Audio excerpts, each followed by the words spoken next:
याददाश्त लौटने के बाद जब उसे ये मालूम होगा कि नवाब साहब अल्लाह को प्यारे हो गए और वो यतीम हो गया, तो उसे बाप की कही हुई सब बातें याद आएंगी।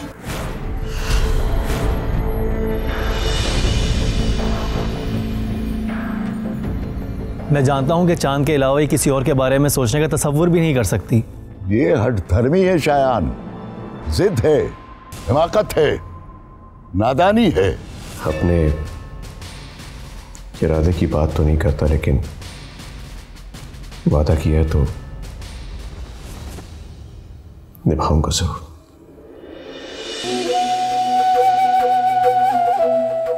खुशी का तुमसे बदतमीजी करना, तुम्हारा हाथ उठाना, तुम्हारे शौहर नामुराद का हाथ पकड़ना, चची जान का तुम्हें तल्ख बातें सुनाना, इस बात का एहसास दिलाता है कि सियासत की कैंची ने रिश्तों को काटने का अमल शुरू कर दिया। मुबारक हो। तुम अपने सियासी हथकंडे की सीढ़ी लगाकर मुझे पार्टी सदर की बुलंद तरीन कुर्सी पर बिठा दो तो मैं तुम्हारी मुबारकबाद कबूल करूंगी, क्योंकि मैं खुशी की हर खुशी को अपने पैरों तले रोंदते हुए आगे जाना चाहती हूं।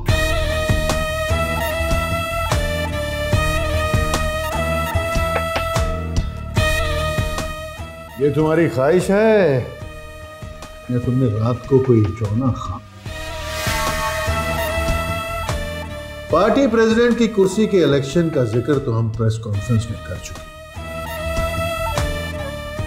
सदर किसे होना चाहिए ये कहानी अभी बाकी है।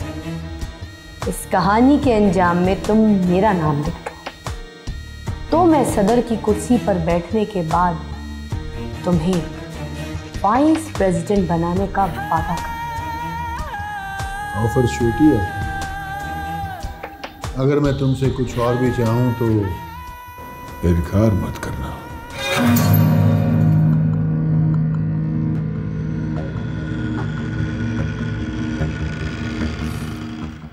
ठीक है, तुम जो भी मांगोगे तुम्हें मिलेगा, मैं वादा करती हूं।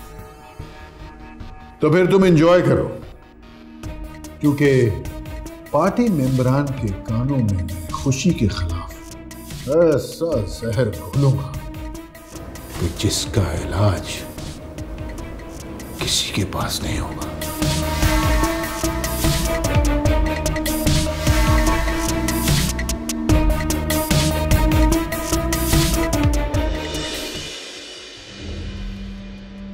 आप सियासत के मंजे हुए खिलाड़ी हैं। आप सब जानते हैं पार्टी में इंतशार का बीज कौन बोना चाहता है। यहाँ हर कोई एक दूसरे को जानता है, हमें मालूम है कौन क्या कर रहा है। पर पहले हम अपने उन साथियों की ब्रेन वॉशिंग करेंगे जो गुमराह लोगों की बातों का शिकार है। आप लोग नवाब साहब के पुराने साथी हैं। मुझे आप लोगों से बहुत उम्मीदें हैं और मैं जानती हूँ कि आप जैसे लोग अपनी वफादारियाँ कभी नहीं बदलते। जी, अब हमें इजाज़त दें, इंशाल्लाह हम आपके साथ हैं। Thanks, see you again.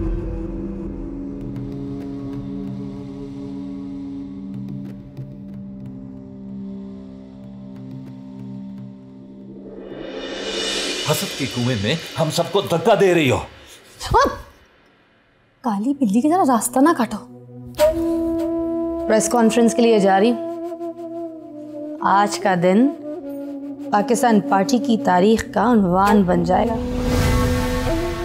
जी जी, याद आ गया है मुझे। आप वैसे कोर्ट की लाइफ से पर्सनल लाइफ में काफी डिफरेंट लगती हैं। सर्फ एक्सेल प्रेजेंट्स कैसी खुशी लेके आया चांद।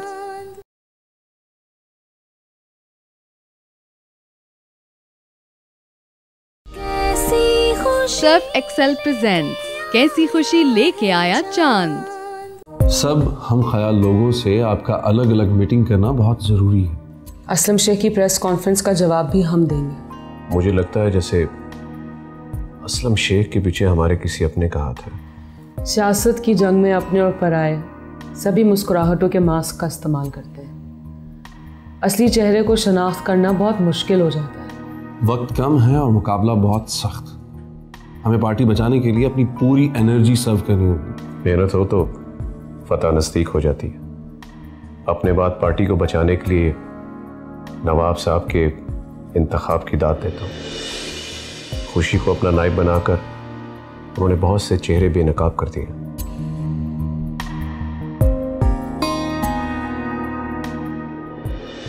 तुम खुद को प्रेस के सामने क्यों बेनकाब करना चाहती हो ज़ैनब? अपनी सोच को बदलो, वरना सियासत का ये भूत इस घर में बहुत तोड़ फोड़ करेगा।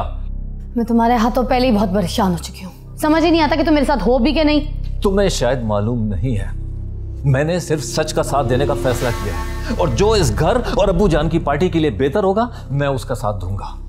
तुम शायद भूल रहे हो कि तुम मेरे शौहर हो। तुम्हें हर कीमत पर सिर्फ मेरा साथ देना होगा। हर कीमत पर नहीं, मैं सिर्फ सच की कीमत पर साथ दूंगा। तुम मुझसे झगड़ा चाहते हो? नहीं, मैं असूलों के साथ सुलह सफाई करना चाहता हूँ। मुफादात की जंग में उसूलों को ठुकराकर लड़ना जरूरी होता है। और अगर असूल ना हो तो इखलाकी गैरत भी इंसान का साथ छोड़ देती है। इखलाकी गैरत दुनिया में कामयाब नहीं होती, और असूल दुनिया में नाकाम नहीं होते। सोच के रास्ते बदलोगे ना तो जिंदगी बदल जाएगी। जिंदगी बदलती है तो बदल जाए, मगर मैं अपने बाप दादा के असूलों को नहीं बदल सकता। तुम ऑर्थोडॉक्स हो चुके हो, इंतहाई दकियानूसी। याद रखो, दुनिया की रफ्तार का साथ नहीं दोगे ना तो पीछे रह जाओगे। हाँ ठीक है, रफ्तार जरूरी है, मगर जब ये तुम्हारी तरह हद से बढ़ जाए ना तो मौत बन जाती है। तुम बीवी से बगावत कर रहे हो और तुम हसद के कुएं में हम सबको धक्का दे रही हो। काली बिल्ली की तरह रास्ता ना काटो। प्रेस कॉन्फ्रेंस के लिए जा रही हूं। आज का दिन पाकिस्तान पार्टी की तारीख का उन्वान बन जाएगा।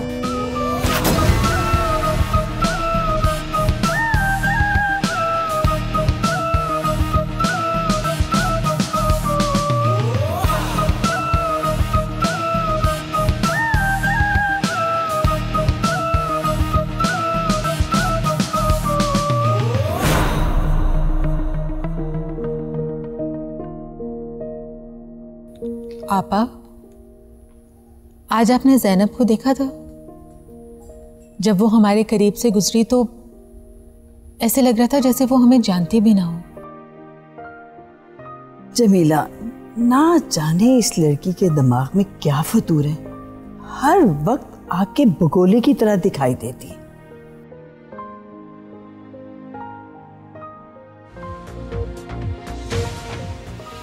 नवाब वहीदुल्ला मरहूम मेरे ससुर थे। वो एक कामयाब सियासतदान होने के साथ साथ सियासत को मुल्क के हर मुस्बत मुहाज पर इस्तेमाल करने के फन से पूरी तरह आशना थे। सब लोग जानते थे वो अपनी तामीरी सोच से अपने सूबे को संवारना चाहते थे। वो अवामुन नास के मसाइल हल करने के लिए अपनी आखिरी हद से गुजर जाने के लिए भी तैयार थे। उनके बाद उनकी सीट आज तक खाली है। नवाब साहब मर गए पर उनके मिशन को मौत नहीं आ सकती। जैसे कि मेरी ट्रेनिंग उनके हाथों हुई है।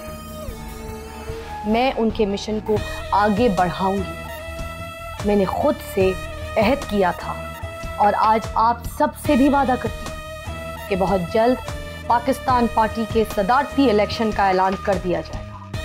पाकिस्तान जिंदाबाद! पाकिस्तान जिंदाबाद!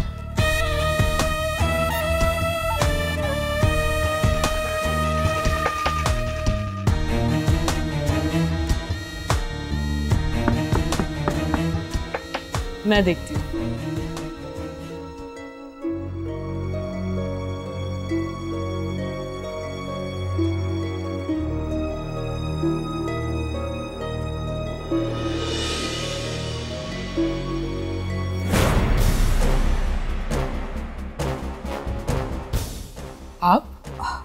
आपने शायद मुझे पहचाना नहीं। चेहरा शनासा है लेकिन मैं वाकई नहीं पहचान पाई हूँ आपको। अच्छा है, कोर्ट कचहरी से जुड़े हुए लोगों को भूल जाना ही बेहतर होता है। कहीं आप जी शगुफ्ता अली, नवाब वहीदुल्ला मरहूम ने मुझे असलम शेख का केस लड़ने के लिए हायर किया था। जी जी, याद आ गया है मुझे। आप वैसे कोर्ट की लाइफ से पर्सनल लाइफ में काफ़ी डिफरेंट लगती हैं। मैं वाकई नहीं पहचान पाई थी आपको। आइए।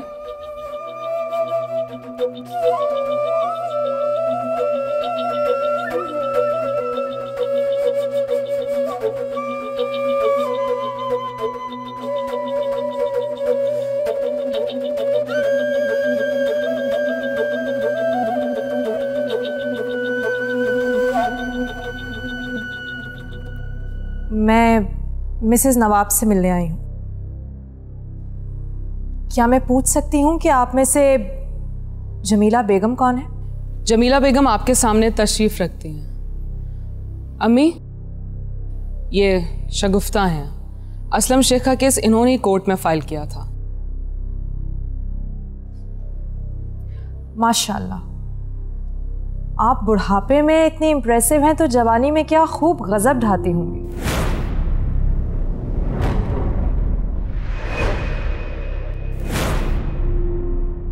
आप पहले ये बताइए कि आप मुझसे क्यों मिलना चाहती हैं? मुलाकात का बहाना बन जाता है, वरना कौन किससे मिलता है। जाहिर है किसी के पास इतना फालतू वक्त नहीं होता। मैंने शायद अपना मुकम्मल तारुफ नहीं कराया। मेरा नाम शगुफ्ता अली है और मैं मकतूल बैरिस्टर अल्ताफ़ हुसैन की बहन।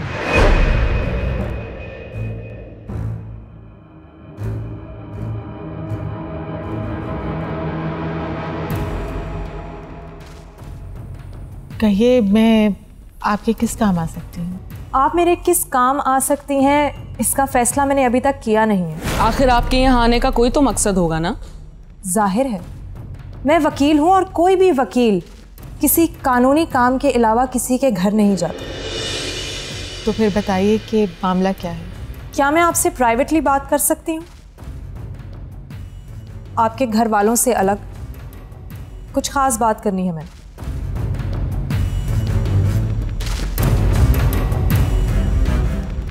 आइए, आप मेरे कमरे में चलकर बैठ लीजिए।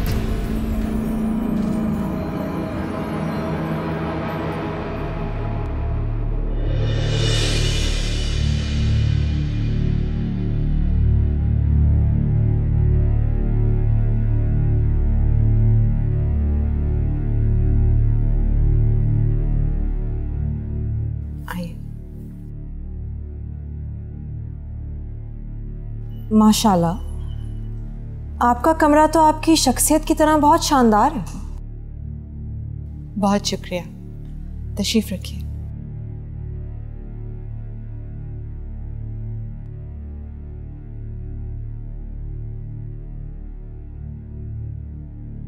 पूछिए, आप कुछ पूछना चाहते थे? बेगम साहिबा, मेरे चंद सवाल हैं और मुमकिन है कि आपके जवाबात के कांधे पर हाथ रख के मैं अपने भाई के कातिल तक पहुंच जाऊं। क्या ये बात सच है कि शादी से पहले आप अल्ताफ भाई को जानती थी? जी, मैं इस हवेली की इज्जत बनने से पहले उन्हें जानती थी। सच बोलने का बहुत बहुत शुक्रिया। काफी बोल्ड हैं आप, वरना अक्सर ख़वातीन शादी से पहले की कहानियों पर पर्दा डाल देते हैं। और मेरा ये मानना है कि वो जवानी जवानी नहीं होती जिसकी कोई कहानी नहीं होती। सॉरी, आप शायद गलत समझ रही हैं। मेरे और आपके भाई के दरमियान कभी भी किसी कहानी ने जन्म नहीं लिया। बस एक वाक़या था जो बीत गया। तो क्या आप वो वाक़या मेरे साथ शेयर कर सकते हैं? अल्ताफ मरहूम मुझे पसंद करते थे। शायद वो मुझसे मोहब्बत भी फरमाते रहे हों, लेकिन ये मामला सिर्फ उनकी तरफ से था। मैंने कभी भी उन्हें अपनी चाहत का एहसास नहीं दिलाया। वाओ, इसका मतलब है कि आप उन्हें चाहती थी, लेकिन आपने उनसे कभी इजहार मोहब्बत नहीं किया। अगर मैं अल्ताफ को पसंद करती तो शायद मेरी शादी भी उन्हीं से होती। मैंने भी मोहब्बत की है वकील साहिबा, और मुझे अच्छी तरह याद है मेरी मोहब्बत का आगाज मेरी शादी के बाद हुआ था। नवाब वहीदुल्ला मरहूम मेरे शौहर ही नहीं बल्कि मेरे महबूब भी थे। आई एम सॉरी बेगम साहिबा, मैंने शायद आपको उदास कर दिया, लेकिन मेरा एक आखिरी सवाल है। जी पूछिए। क्या आपके महबूब शौहर ये बात जानते थे कि अल्ताफ भाई आपसे मोहब्बत करते हैं? जी, वो जानते थे। मेरे पास एक फ़ोन कॉल रिकॉर्डिंग है जो मैं आपको सुनाना चाहती हूँ। सुनाइए।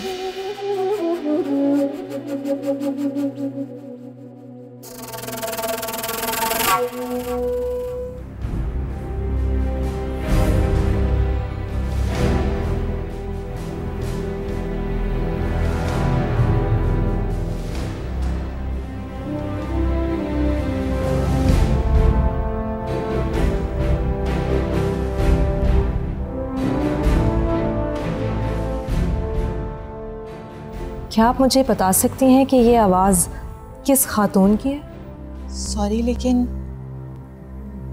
मैंने ये आवाज़ पहले कभी नहीं सुनी। ठीक है, आपका बहुत बहुत शुक्रिया, आपने मुझे अपना कीमती वक्त दिया।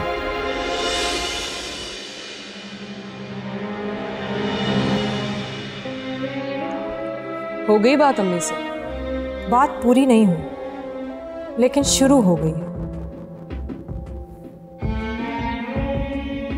ऐसी क्या बात थी शगुफ्ता अली? बात ही कुछ ऐसी थी कि मैंने उसे आपके सामने करना मुनासिब नहीं समझा, इसलिए मुझे मिसेस नवाब को अलहदा ले जाना पड़ा, जिसके लिए मैं माजरत ख्वाह हूं। वो क्या है ना, हर इंसान की जिंदगी में कुछ पर्सनल मैटर्स होते हैं जिससे वो खुद से ओपनली डिस्कस नहीं करता।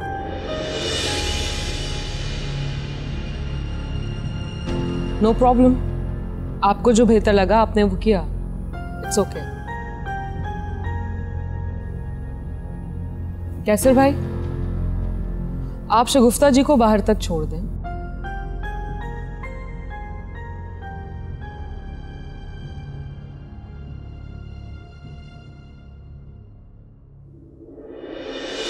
Thank you for your cooperation. अल्लाह हाफिज।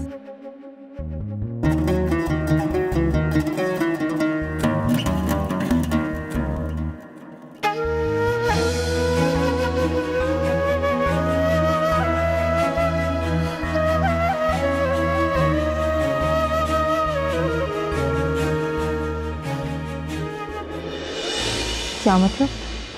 मैं कुछ समझी नहीं। मतलब ये कि मेरा शौहर तो वापस आया ही नहीं, ये तो कोई और है जो सिर्फ तुम्हें चाहता है। मुकद्दर के पत्थर से सर नहीं फाड़ना चाहिए। सर्फ एक्सेल प्रेजेंट्स कैसी खुशी लेके आया चांद।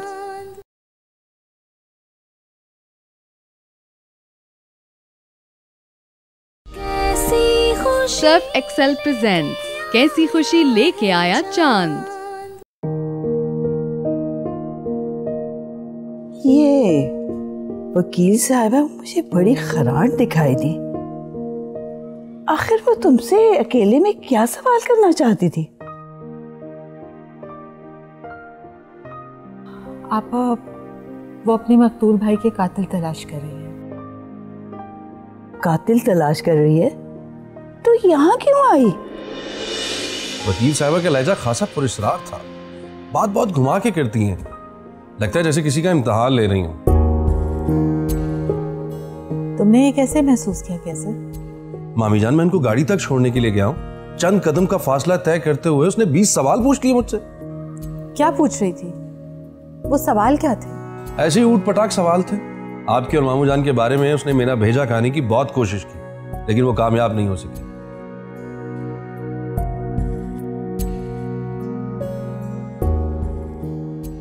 लेकिन ममानी जान, आप इतना क्यों पूछ रही हैं? मैं उसके सवालों की सीढ़ी लगाकर उसकी सोच की बुलंदियों में देखना चाहती हूँ। मामी जान, आप खामखा टेंशन ले रही हैं। मुझे तो थोड़ी सी खिसकी भी लगती है वो। अब तो घर के लोग भी नकबजनी पर उतर आए हैं। आज ज़ैनब की प्रेस कॉन्फ्रेंस देखकर खुशी बहुत मायूस हो गई है। सही कह रही हैं आप ममानी जान। ज़ैनब भाभी को खुशी भाभी से पूछे बगैर कुछ भी अनाउंस करने की जरूरत नहीं थी मीडिया में। उन्होंने पार्टी की वाइस प्रेसिडेंट को सुपरसीड करने की कोशिश की।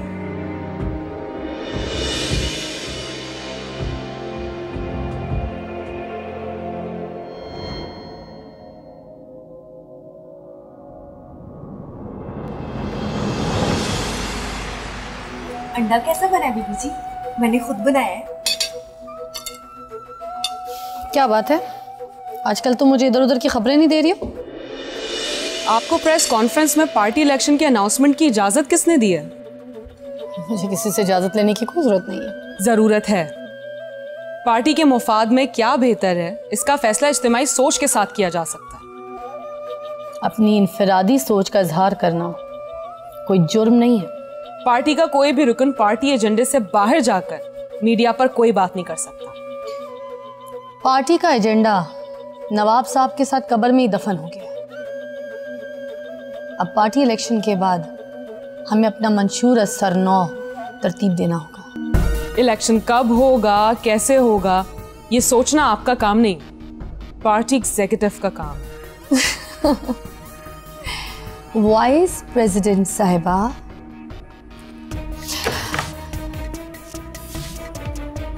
मैं अपने इरादों की डोर तुम्हारे हाथ में नहीं दे सकती। मैं इलेक्शन में वोट लेकर असेंबली तक पहुंची और तुम नवाब साहब की सिलेक्शन हो, बस और कुछ नहीं। आप पार्टी के बानी के हुक्म की मुखालफत पर उतर आई हैं। हुक्म की जंजीरें तोड़कर अपनी आज़ादी का ऐलान ना किया जाए तो अपनी पहचान करवाना बहुत मुश्किल हो जाता है मोहतरमा। ये पार्टी के उसूलों से बगावत है। ये बगावत मेरा हक है। मैं भी पार्टी की फेवर में रहते हुए अपने ख्यालात का इजहार चाहती हूँ। आपके ख्यालात और पार्टी के नजरियात का अगर टकराव हो गया तो तमाम सियासी पार्टियां हमारा तमाशा देखेंगी। तमाशा नहीं बनना चाहती हो तो एक तरफ बैठकर सियासी खेल देखो। दखल अंदाजी करोगी तो मुकाबला होगा।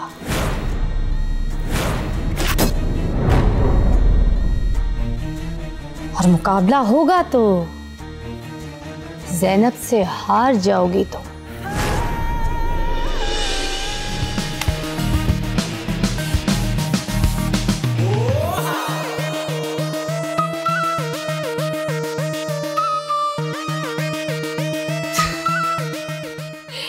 Okay bye.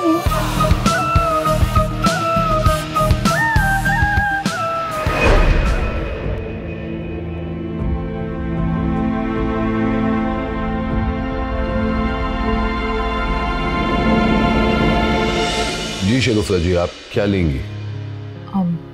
Black coffee. Sure, name please. Thank you.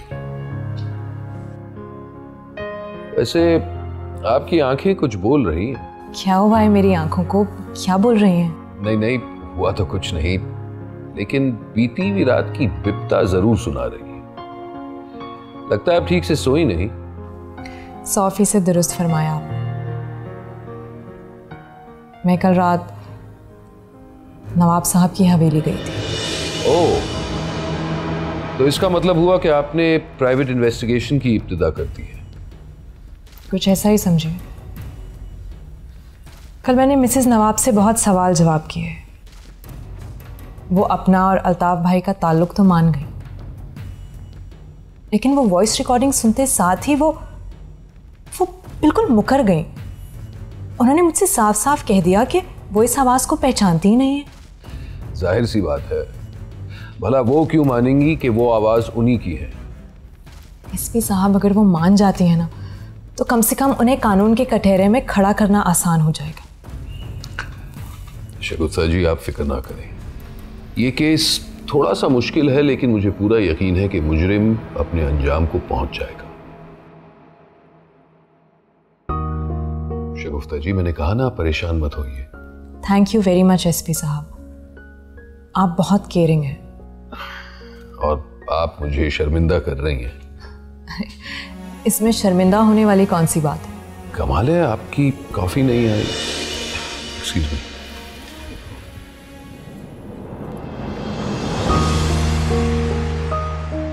ये लो, वो पकड़ लो, जाओ।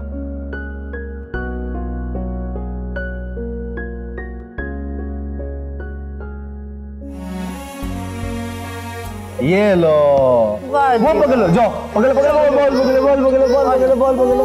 अब क्या हुआ? अब क्या हुआ है? अब क्या?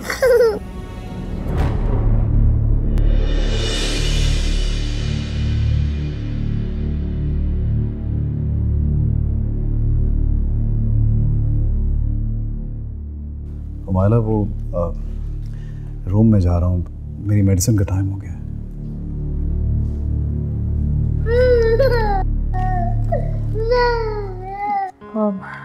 चांद बहुत देर से अमन के साथ खेल रहा था, शायद थक गया होगा। अमन तुम्हारे साथ बहुत ज़्यादा मानूस होता जा रहा है, शायद उससे अब मेरी ज़रूरत नहीं है। मैं सोच रही थी मैं यहाँ से चली जाऊँगी तो ये बच्चा मुझे बहुत मिस करेगा। हम सब तुम्हें बहुत मिस करेंगे, ख़ास तौर पे चांद बहुत उदास हो जाएगा। आपका दिल बहुत बड़ा है। दिल का तो पता नहीं, लेकिन जिंदगी ने बर्दाश्त करने का तरीका सिखा दिया। आप इस घर में सबसे मुख्तलिफ क्यों हैं? मेरे हालात सबसे मुख्तलिफ हैं, इसीलिए मैं तुम्हें अलग दिखती हूँ। हैरान हूँ, आपने एक बार भी अपने शौहर से कोई गिला शिकवा नहीं किया। शौहर होता तो गिला ज़रूर करता। क्या मतलब? मैं कुछ समझी नहीं। मतलब ये कि मेरा शौहर तो वापस आया ही नहीं, ये तो कोई और है जो सिर्फ तुम्हें चाहता है। मैं अमन को देख लूं।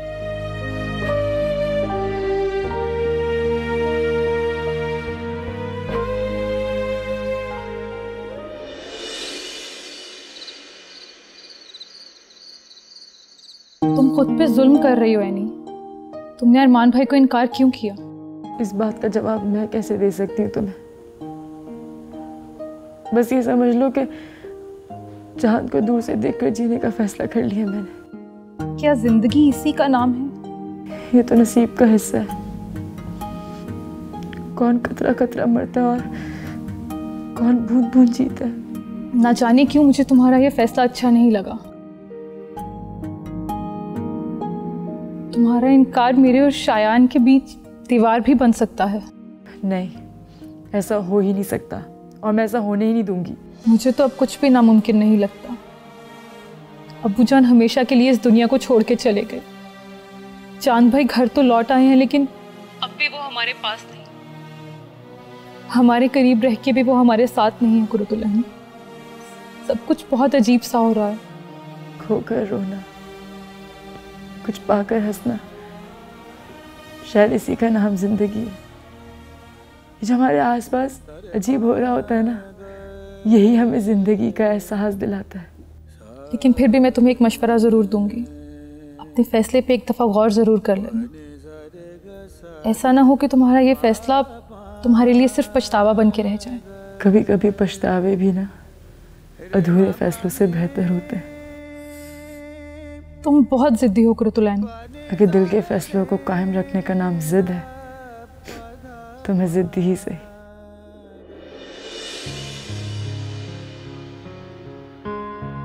आज आप दोनों ऑफिस क्यों नहीं आए?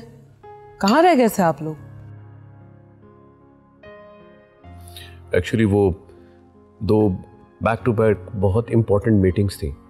मैंने कोशिश की बीच में चक्कर लगाऊं, लेकिन वक्त ही नहीं निकला। और कैसर भाई आप?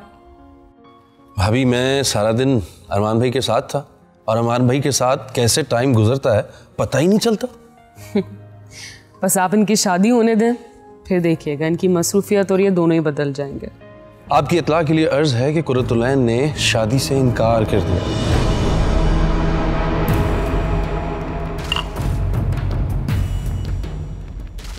क्या ये सच है अरमान साहब? 100% खालिस सच है भाभी। आमिर अंकल ने इन्हें घर बुलाया और अपनी बेटी के इनकार का तोहफा देकर इन्हें घर से रुखसत कर दिया। या अल्लाह, ये क्या हो रहा है? हमारे इर्द गिर्द हर शय इधर से उधर हो रही है। मुकद्दर के पत्थर से सर नहीं फाड़ना चाहिए। मैं कुछ सोच रहा था, तुम मेरे लिए कुछ सोच रही थी। लेकिन कुदरत ने हम दोनों की सोच को रिजेक्ट कर दिया। अब वही होगा जो वो चाहेगा। आपका और मेरा साथ पाकिस्तान पार्टी की बुनियादों को हिला के रख देगा। अरे जो दिल में है वो इधर उधर कर दें। हम भी तो बड़े हैं राहों में।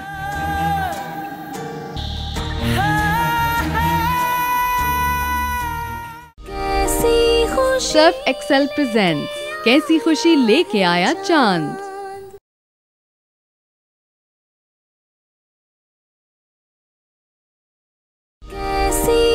सर्फ एक्सेल प्रेजेंट्स कैसी खुशी लेके आया चांद।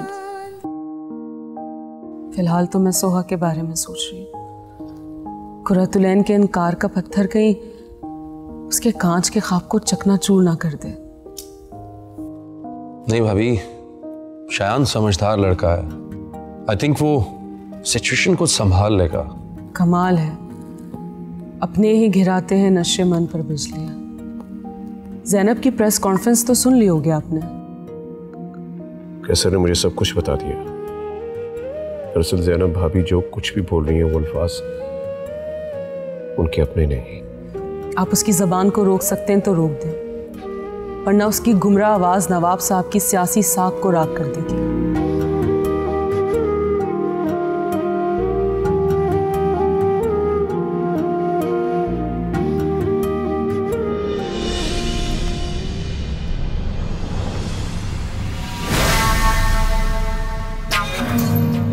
बहुत देर कर दी मेहरबान आते आते। आइए तशरीफ रखिए। मैंने प्रेस कॉन्फ्रेंस की मुकम्मल फीडबैक चेक की है। इलेक्शन के तकाजे ने हर पार्टी मेंबर के सीने में हलचल मचा दी है। अरे आप तो आंख भरकर ही देख लें तो हलचल मच जाती है। ख्याल रहे थोड़े को ज्यादा मत समझ बैठिएगा, क्योंकि गलतफहमी सियासत की कश्ती का वो सुराख है जो कश्ती को गहरे पानी में डुबो देता है।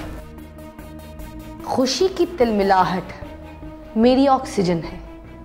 वो मुझ पर अपने ओहदे का रोब जमाने आई थी, मैंने उसको फिर उसी की खाल के अंदर सी दिया। आप जैसा मिजाज किसी और के पास का। कामयाबी चाहती हैं तो हमारी मानती जाइए और अपनी करती जाइए। आपका और मेरा साथ पाकिस्तान पार्टी की बुनियादों को हिला के रख देगा। अरे जो दिल में है वो इधर उधर कर दें। हम भी तो बड़े हैं राहों में।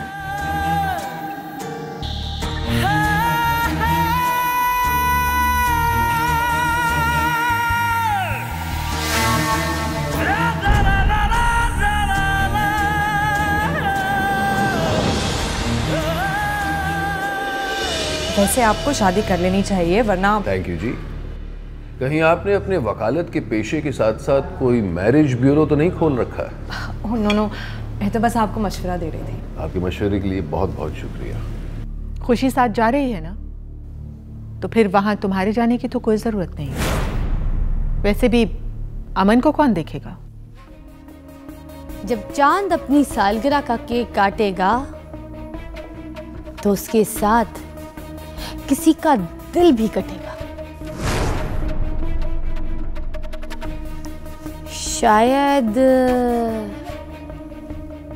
तुम्हारा। इस बार अम्मी जी चांद को उसकी सालगिरह पर तुम्हारी जुदाई का तोहफा देंगे। नहीं आंटी, मैं हुमायरा के होश में आने से पहले अपने रूम में नहीं जाऊंगा। आप आराम कीजिए। मुझे क्या पता उस ढीठ लड़की को क्या हुआ है। तुम अपनी चोंच बंद करो और सो जाओ। ये लो उड़ो, जाओ सर।